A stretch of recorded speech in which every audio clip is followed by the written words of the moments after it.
Etika yang berasal bahasa Yuno, yakni etikos, yang berarti timbul dari kebiasaan. Sedangkan pengertian etika menurut KBBI adalah ilmu tentang apa yang baik dan apa yang buruk, dan tentang hak kewajiban moral atau akhlak. Serta etika ini adalah sebuah sesuatu di mana bagaimana cabang utama filsafat yang mempelajari nilai atau kualitas yang menjadi studi mengenal standar dan menilai moral.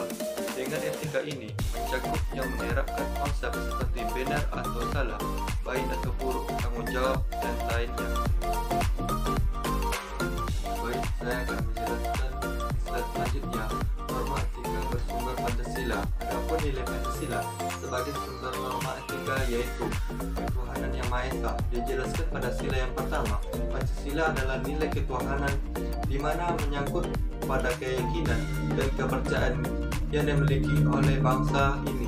Agama merupakan salah satu sumber moralitas aspek eksis yang mencerminkan, dan sila pertama adalah jaminan bagi setiap penduduk untuk mengidentifikasi dirinya berdasarkan keyakinan dan agama tertentu. Selanjutnya, kemanusiaan yang adil dan beradab, di mana sila ini menunjukkan bahwa kedudukan manusia yang sejahtera dan bermanfaat. Manusia ini ditempatkan di dalam kedudukan yang terhormat, serta dan di dalamnya meletakkan atribut adil dan beradab yang menegaskan orientasi kemanusiaan berdasarkan Pancasila. Selanjutnya, Persatuan Indonesia. Persatuan mengikat seluruh perbedaan yang niscaya dalam bangsa ini. Persatuan juga merupakan modalitas utama dalam mengintegrasikan seluruh kepentingan di bawah frame kebangsaan. Selanjutnya, kerakyatan yang dipimpin oleh kebijaksanaan dalam pemusyawaratan dan perwakilan. Nilai kerakyatan menegaskan bahwa orientasi sesungguhnya dari keberadaan bangsa ini harus bermuara pada kepentingan rakyat. Rakyat adalah kekuatan terbesar yang menumbuhkan harapan. Dan selanjutnya, sila yang kelima, memuat nilai keadilan sosial yang menunjukkan bagi seluruh bangsa Indonesia keadilan sosial menjamin kemeratan. Saya akan menjelaskan tentang etika Pancasila dalam ketetapan MPR RI. Kebutuhan akan norma etik di sisi norma hukum di awal era reformasi akhirnya disadari oleh penyelenggara negara. Majelis Permusyawaratan Rakyat menetapkan dua ketetapan berkenaan dengan ini. Pertama, yang khusus berkenaan dengan penyelenggaraan negara, yaitu ketetapan MPR nomor 11 tahun 1998 tentang penyelenggaraan negara yang bersih dan bebas korupsi, solusi dan nepotisme. Yang kedua, yang bersifat lebih umum, yaitu ketetapan MPR nomor 6 MPR 2001 tentang etika kehidupan berbangsa, dapat dikatakan sebagai norma etik negara. Dalam ketetapannya tersebut dinyatakan bahwa etika merupakan berbangsa, merupakan urusan yang bersumber dari ajaran agama.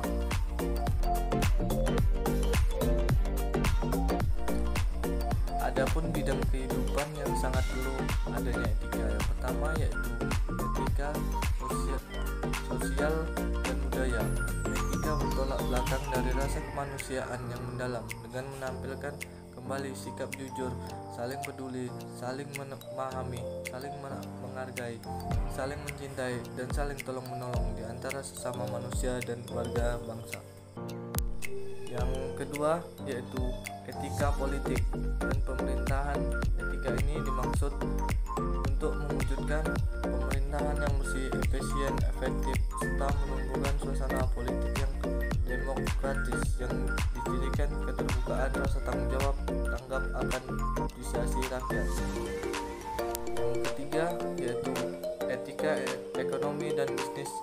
Etika dimaksudkan agar prinsip dan perilaku ekonomi baik oleh pribadi, institusi maupun pengambilan keputusan dalam bidang ekonomi dapat melahirkan kondisi dan realitas ekonomi yang lebih berdirikan persaingan yang jujur, berkeadilan, mendorong berkembangnya etos kerja ekonomi.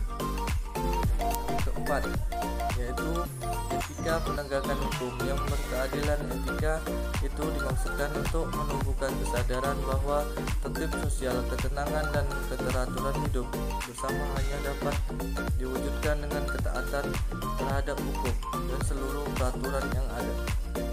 Kelima, yaitu etika keilmuan. Etika keilmuan dimaksudkan untuk menjunjung tinggi nilai-nilai kemanusiaan, ilmu, pengetahuan, dan teknologi agar warga bangsa mampu menjaga harkat dan martabatnya, berpijak kepada kebenaran untuk mencapai kemaslahatan dan kemajuan sesuai dengan nilai-nilai agama dan budaya. 6. Yaitu tentang etika lingkungan. Etika lingkungan menegaskan pentingnya kesadaran menghargai dan melestarikan lingkungan hidup serta penataan tata ruang secara berkelanjutan dan bertanggung jawab. Baiklah, saya akan menjelaskan tentang urgensi Pancasila sebagai sistem etika. Pentingnya Pancasila sebagai sistem etika terkait dengan problem yang dihadapi bangsa Indonesia sebagai berikut. Pertama, banyaknya kasus korupsi yang melanda negara Indonesia sehingga dapat melemahkan sendi-sendi kehidupan berbangsa dan bernegara. Kedua, masih terjadinya aksi terorisme yang mengatasnamakan agama sehingga dapat merusak semangat toleransi dalam kehidupan antar umat beragama dan meluluhlantangkan semangat persatuan atau mengancam disintegrasi bangsa. Ketiga, masih terjadinya pelanggaran hak asasi manusia atau HAM dalam kehidupan bernegara seperti kasus penyerbuan lembaga pemasyarakatan Jembongan Yogyakarta pada 2013 yang lalu. Keempat, kesenjangan antara kelompok masyarakat kaya dan miskin masih menandai kehidupan masyarakat Indonesia. Kelima, ketidakadilan hukum yang masih mewarnai proses peradilan di Indonesia seperti putusan bebas bersyarat atas pengedar narkoba asal Australia, Shepard Fairey. Kesemuanya itu memperlihatkan pentingnya dan mendesaknya peran dan kedudukan Pancasila sebagai sistem etika karena dapat menjadi tuntunan atau sebagai leading principle bagi warga negara untuk berperilaku sesuai dengan nilai-nilai Pancasila. Etika Pancasila diperlukan dalam kehidupan bermasyarakat, berbangsa, dan bernegara sebab berisikan tuntunan nilai-nilai moral yang hidup. Namun diperlukan kajian kritis, rasional terhadap nilai-nilai moral yang hidup tersebut agar tidak terjebak ke dalam pandangan yang bersifat mitos. Misalnya korupsi terjadi lantaran seorang penjabat diberi hadiah oleh seseorang yang memerlukan bantuan atau jasa si penjabat agar urusannya lancar. Si penjabat menerima hadiah tanpa memikirkan alasan orang tersebut memberikan hadiah. Demikian pula halnya dengan masyarakat yang menerima sesuatu dalam konteks politik, sehingga dapat dikategorikan sebagai bentuk suap.